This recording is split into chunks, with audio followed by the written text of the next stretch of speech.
Hi there, and welcome to my channel.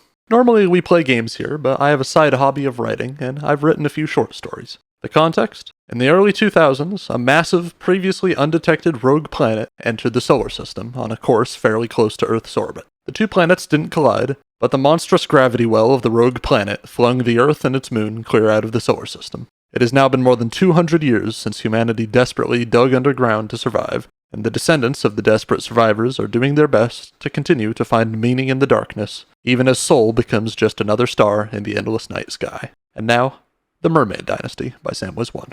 Enjoy. Joshua Brooks. As I draw nearer to my deathbed, many of my underlings and old friends have asked me to give an account of my life for the public record. A good number of people have been angrily hounding me for far too long about crimes I could never have admitted to committing, and I am tired of the facade. I was guilty, as you all likely knew, but that mattered little in the end. However, if I am to update the record to the full truth of my life's work, I would first have you know who I am. My name is Joshua Brooks. I was born in 2214 in the Undercity of New Honolulu, where I have resided my entire life. Graham Brooks, my father, was a local manager of one of many water purification plants run by the fledgling Mermaid group. He was a genuine man and one of the rare men of faith still standing strong in our dying world. In his line of work, he was responsible for the general management of the employees at Water Purification Center No. 7. Under his watchful eye, the northeastern districts of the city were provided with a consistent source of fresh and clean water, with only a handful of water-related outbreaks popping up during his term. Before his promotion to local manager, he was a skilled but uneducated mechanic working on the outside. As you know, both the surface and the shelled oceans are perilous terrains, but he was never one to shy away from a challenge, and his reputation is what secured his promotion in his later days. He met Irene, my mother, a few years before his promotion, at one of his routine rounds to fix a malfunctioning intake pipe below the shell, as she was a university student who had been granted permission for a tour of the intake zone by a collegiate partnership with the Mermaid Group. My father assisted her in putting on the complicated dive suits needed for descent, cracked jokes all the way down the elevator, flirted a bit once they were under the shell, all while giving her a very informal tour. Their stories, they had a grand time on that first day, but an urgent broken pipe report was filed while they were by the damage zone, and he was the only employee nearby. He excused himself from the conversation and set to repairing what was apparently just a pressure-related crack. Fairly standard procedure, if a bit rarely used. But the speed and work ethic with which he set to his job impressed Irene, and when he half-jokingly asked if she'd like to grab a drink with him after his shift, she said yes. The rest is simple history, and I was born shortly before my father's promotion. My own story begins with the standard education system. That is to say, my life was forged in the fires of a joke. Before I had learned to walk, my babysitters were trying to see if I could tell the difference between Mozart and Fox. When I started to learn to read and write, I was being peer-pressured into every honors program under the sun. By the time I had graduated from basic education, there wasn't an organization, including the government, that hadn't already tried to recruit me at half a dozen points. I know what must be going through your head. But if you are such a prestigious child, you're saying, why did you stay in one of the poorest undercities in the United States instead of heading to Dallas or Washington? A fair concern. The reasoning is simple. At any other organization, I would be exclusively valued for the immediate contributions I would bring. As a logistical genius, the federal government wanted me for the military. The heads of every city government wanted me for their infrastructure, every corporation wanted me for my economic wit, and every non-profit wanted me so they would seem more legitimate. The difference with all of those is that while the Mermaid Group of New Honolulu still did want me for my brains, they also respected the legacy of my father's brawn. And introducing a generational aspect to the workers there would be both a practical morale-building tool and an employment incentive. So, at the ripe age of 17, I put on my father's fanciest and not quite fitting suit, put a yellow-dyed artificial feather behind my ear, it was the fashion at the time, popularized by a folk song a young band had worked into one of their larger works, and strode into the Mermaid Group's headquarters in the center of the city with a job application in hand. I never made it to the front desk before an executive who had been standing about idly shouted at me, "You're hired and promoted." The next few days were composed of endless legal documents I had to sign. With DNA, of course. This wasn't some cheap yeast factory in the Northwest Quarter, after all. Before I was formally given the job. The CEO of the Mermaid Group at the time was a man named Lopez Lopez, a name he was made fun of extensively for, but he embraced it. He welcomed me to the company at a private meeting in his office, told me a tall tale of one of my father's great exploits in saving an entire plant from collapse by venturing topside to reach a filtration system in the middle of a meteor shower, a story I had heard 1,000 times from both my parents, and this CEO's telling of it was somehow the most impressive and fictitious I had heard so far. He made all the usual spiels about how I was destined for greatness and that with an upbringing such as mine, I could have done anything in the world. It was a pitch I was used to from everyone wanting to get my help on something. But then he shifted his tone, blinded the windows, checked with his secretary to ensure we had absolute privacy, and then he promised me the world. Mermaid Group already had a stranglehold on New Honolulu's water supply, and soon it would begin expanding under ghost corporation names to make a play for every business in the city. When I saw the potential and ambition this company was reaching for, what choice did I have but to accept? With reach such as that, no child would have to starve and no mother would have to perish as long as I could simply wrangle the entire resources of the city to prevent it. He made an offer. I would be his student while he lasted, and then I would carry his legacy. A dynasty was being founded, and the genius son of a local legend would make the perfect heir to the throne. You will all know that I accepted that offer, though I suspect the offer was a secret until now. 6 years after I accepted Lopez's offer, he died. It was sudden, and I suspected foul play was involved.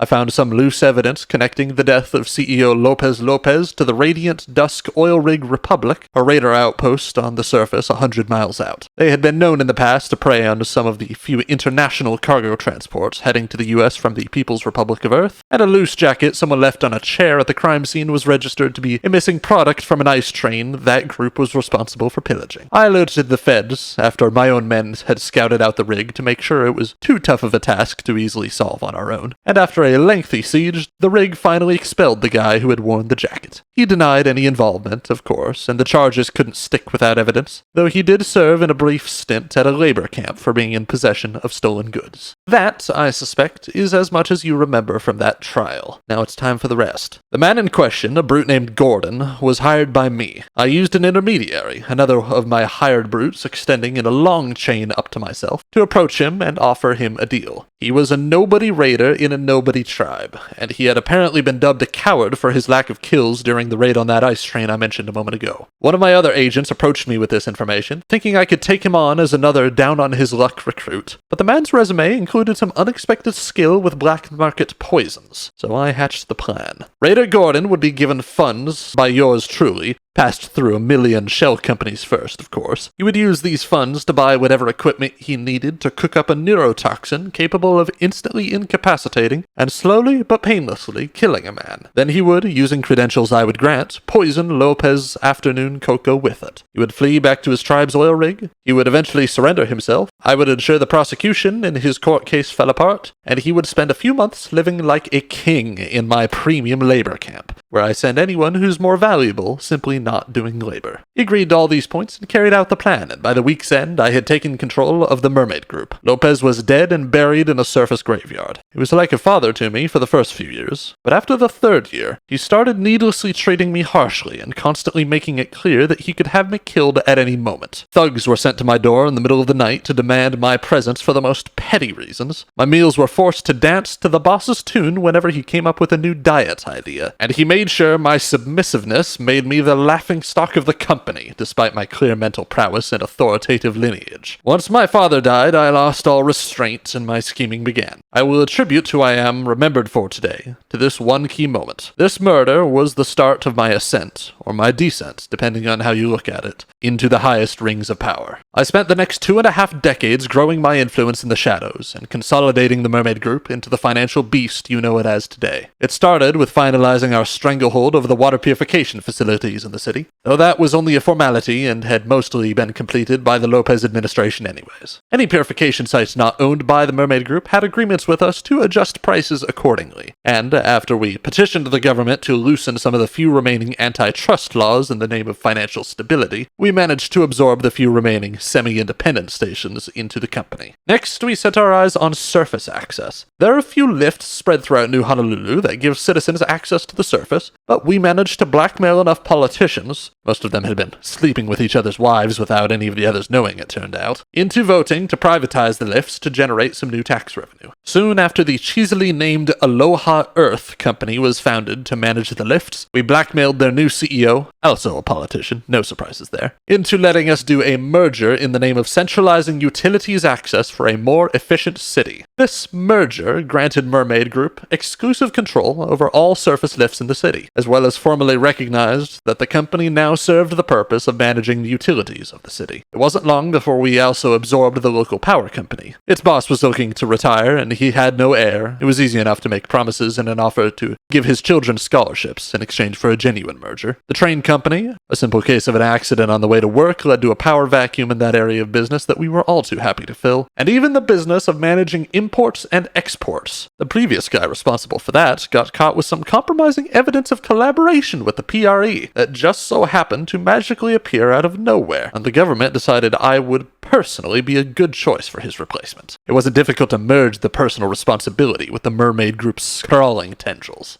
25 years after Lopez's death, I was celebrating my golden jubilee with the mayor of New Honolulu, a friend of mine with just enough political instinct to know what was good for him, and offered to run under my banner. The Secretary of Defense, an elderly woman who used to run an arms manufacturing conglomerate in the middle of town, but who I managed to get a fancy office in exchange for her business, and the President of the United States of America, named Selman Cawthorn. He used to be on the board of directors for the Mermaid Group before I promised to throw the company's entire weight behind him if he ran for office to finally abolish the Sherman Antitrust Act, which he did. The world saw it as a prosperous relationship and thought things could only keep getting better for everyone. But as you probably know, behind the scenes, Cawthorn broke ranks with the rest of my associates and started campaigning for multiple consecutive terms. My agreement with him was that our resources would only be expended as long as the Antitrust Act stood, and that once they fell, his job was done and he should return to the company. He got a taste for power, however, and he ran for a second term, and by using the tricks I had taught him, he won. He grew more distant from the company, even as the other mermaids insisted we continue to funnel resources to him in his efforts, blind to the truth that he had abandoned our cause. 2 decades later, and he was at the end of his 5th term preparing to run for his 6th. It was only at that point that the board heard about his plans to reintroduce antitrust legislation to prevent our growth, as he had heard we were making moves to secure water supplies in more cities across the western seaboard. I suspect you are familiar with what happened next, as it became the single most documented event of this century. Regis Reynolds, one of the many thugs, but one of the smarter ones in my employ, shot President Cawthorn in the heart while he was giving a speech in downtown New Honolulu, framing it on Macintosh Bradson. Mac, as he was called, journeyed across the nation to prove his innocence against the web of lies Regis and I had formulated. And in the end, he surprisingly succeeded. Regis was given the electric chair, and I walked free anyways. Regis went with honor to his death, but I would never have given up that easily. And though the world knew I was guilty, my lawyers were the best in the world, and no case against me could have possibly stuck. So here I sit, on an ancient throne in my silvered bubble hall at the peak of the dead mountain of Mauna Kea, receiving eruptions of hatred at every public move I make. And that hatred is fairly earned. I write this now not to pardon myself, but to explain my life. I believe somewhere I went wrong, whether it was only after the assassination of President Cawthorn, or if it was when I started to take power over the city, or if it was the killing of my previous boss, or if I was simply doomed from the start to be a pawn in the games of others, I cannot answer. I will let history decide that much. Given by the time you are reading this brief autobiography, I will have had my component atoms spread across the seabed my parents found love above, I now leave my vast estate to the company I gave my life to, as I have had no sons or daughters with whom to share my wealth. Love would not have suited me anyways. Lopez Lopez. As I grew older, it never failed to amuse me how people were surprised at the double name. When I got my first job at a local distribution center, I put it on a shiny white nameplate that read Lopez Lopez, clerk. Somehow that always made people do a double take, and I made many early friends that way. I am, of course, Lopez Lopez, head of the Mermaid Group in New Honolulu, and if you're seeing this document, it is because I succeeded. The lawyers responsible for managing my estate after my death have been instructed that these words are not to reach the public ear until after the death of my protege, Joshua Brooks, however that death should come about. Having done the mathematics on the possibilities given the course I have set his life down, I suspect he has a 27% chance of living to retirement and then dying of natural causes, a 59% chance of being murdered for reasons political or business, and a 12% chance he is executed by electric chair for either treason or murder. There remains only a 2% chance that he dies for reasons not related to health or the Mermaid Group, for he is about to ascend to its throne and his life will be defined by its strength. But I'm willing to accept that risk. Reader, you are likely a normal citizen of the United States of America, living on a dying planet, hurtling through empty space ever further from our home sun, desperately trying to make sense of this unfair world. I will be frank with you. The world is a cruel place, and I am partially responsible for perpetuating that cruelty. I can only offer my apologies for that. Through my actions, I monopolized the water purification industry in the undercity of New Honolulu. And through my legacy, I suspect I will have monopolized almost all industries in New Honolulu through the Mermaid Group's conglomerate. This will only have positive short-term effects. The economy of New Honolulu will become more streamlined, prices will go down, government spending will shift increasingly to caring for the poor, and away from subsidizing the increasingly autonomous businesses of the area. But there is, of course, a dark side to this truth. The Mermaid Group will spread its tentacles to every corner of society, and its influence will be felt throughout national politics for years to come, with its greatest leader, Joshua, becoming synonymous with a combination of cunning business and government corruption. Under him, New Honolulu will flourish, but it will flourish exclusively under him, with other forces for change being suppressed. I've seen it fit to make this trade-off because in the short term it will prevent more people like me from emerging from the slums with a cutthroat mindset, and in the long term I'm sure some other force will be able to break apart the Mermaid Group's hegemony, if it becomes too dangerous. Maybe this letter will accomplish that task. But I digress. Reader, I know what you're wondering, if you know recent history to any extent. The question on your mind is as follows. Will this document give any hints to solving the murder of Lopez Lopez? Dear reader, I will explain it to you. Joshua Brooks was one of the strangest men I ever met. He was a nice kid when he needed to be, like so many others in the business, but he was ruthless when cornered and he always got his way once his head was set in a direction.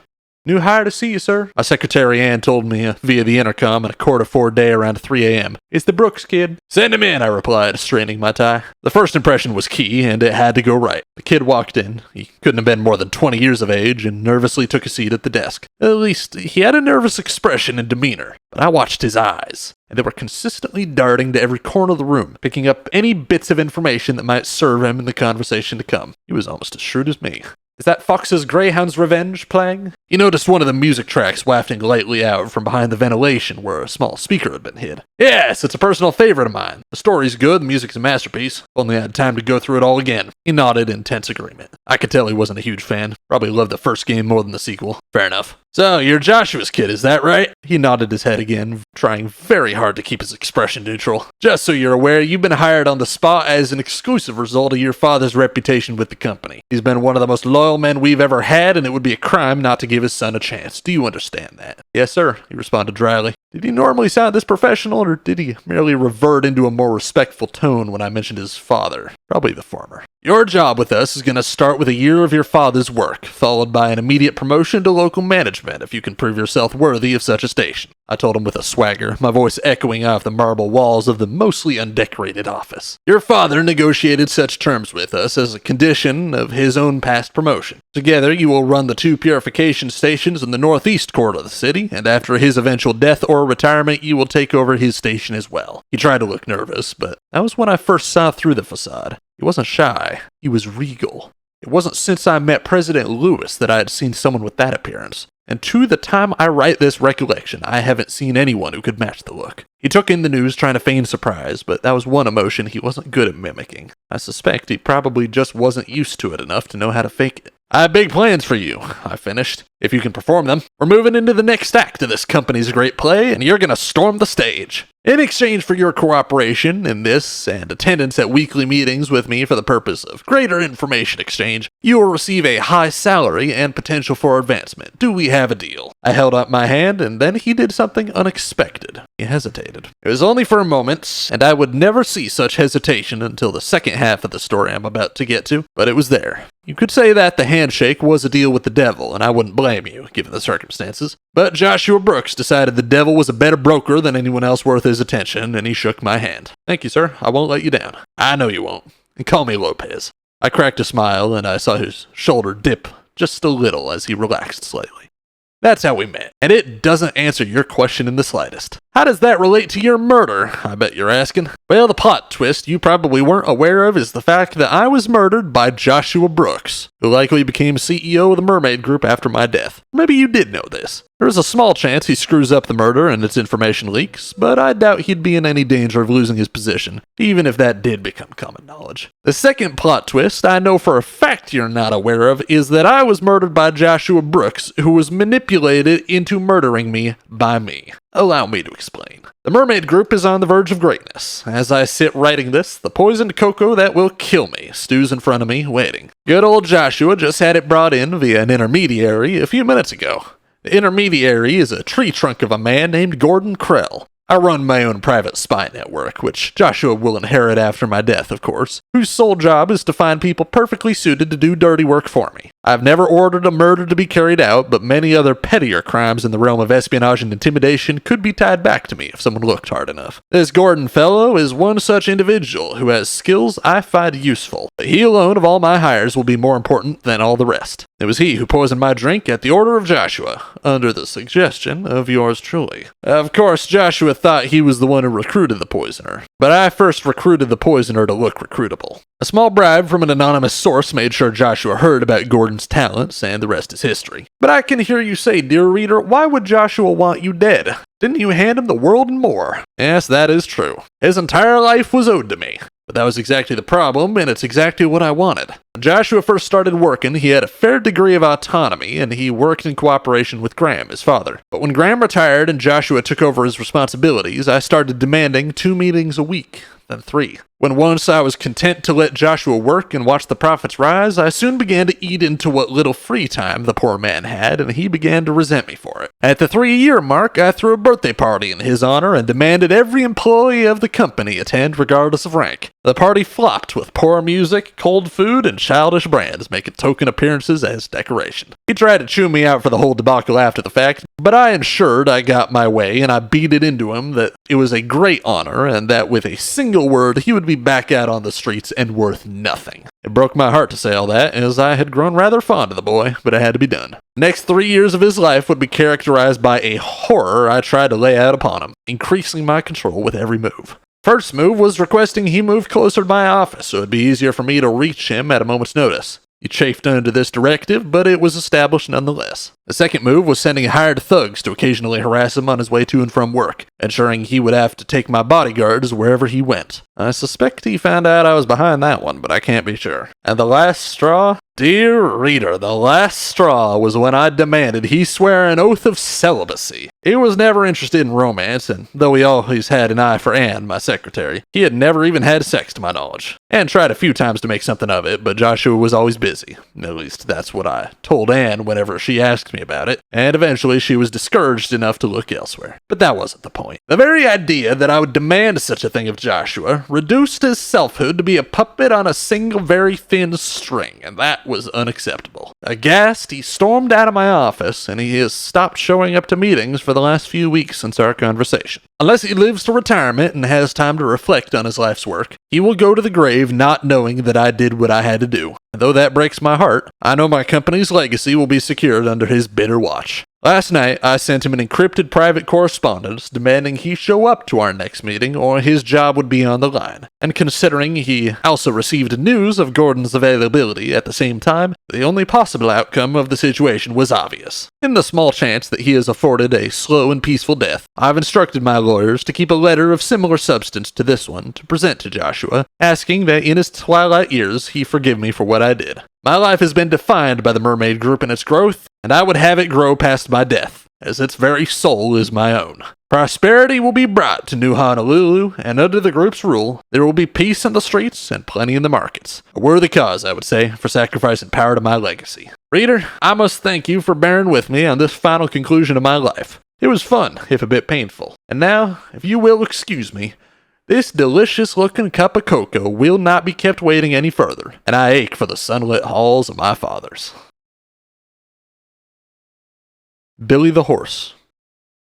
Halfway up a lonesome trail, to the peak of the largest mountain in the territory of Hawaii, is a pause. In happier times, it was a tourist destination. You could see the entire breadth of the island laid out before your eyes. A sea of trees and fields and frozen lava turned into an ever-growing pile of tourist bait. As Joshua Brooks reaches the lookout point, he reflects with a heavy heart at all the memories of all the videos he had seen of that gorgeous view. What lay before him now is mystical in its own way, but only to untrained eyes. The same graveyard he sees every day greets him with an unwavering solemnity. In the far distance, the frozen ocean grows until the horizon swallows it, an undeniably fresh piece of paper. Of course, he'd never seen paper so fresh. With the lack of trees, no physical paper had been printed in centuries. At the closest end of that infinite sheet of paper sits a great lump of increasingly tall frozen snow, ensuring the ash of that final volcano eruption is lost beneath the tide of atmospheric drift. As the mountain starts to rise, occasional spikes stand defiant, where the last palms had chosen to freeze rather than die. Finally, at the lookout point, there stands a vicious, clever, wavering, and regretful oligarch.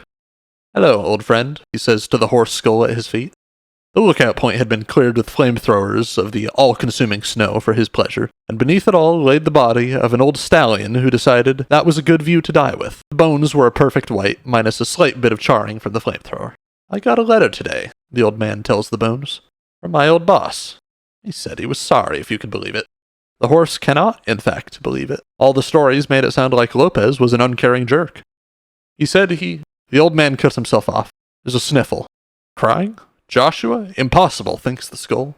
"He said he was proud of me, and that he believed in me." A tear rolls down Joshua's cheek inside the surface suit covering his body. The skull looks at him with a peculiar sense of understanding. He said that everything he did was to forge me into a weapon. The skull imagines that time he got stuck in Maddie's barbed wire. That in the end he knew what I was going to do. Trails off again, and the turrets of the frozen battleship Carter in the distance salute him mournfully. He forgave me. The skull knew forgiveness too, once, and he asked me to use these final months to forgive myself. The skull had never heard such ridiculous words from Joshua, but it seems to be proud of him regardless, and to use the company to make my city a better place. He pauses and looks at the skull. It smiles back at him like a good servant always does. "I see. Thank you, friend. I will heed your advice." The skull watches as Joshua puts away the letter and hobbles back up the path towards his home.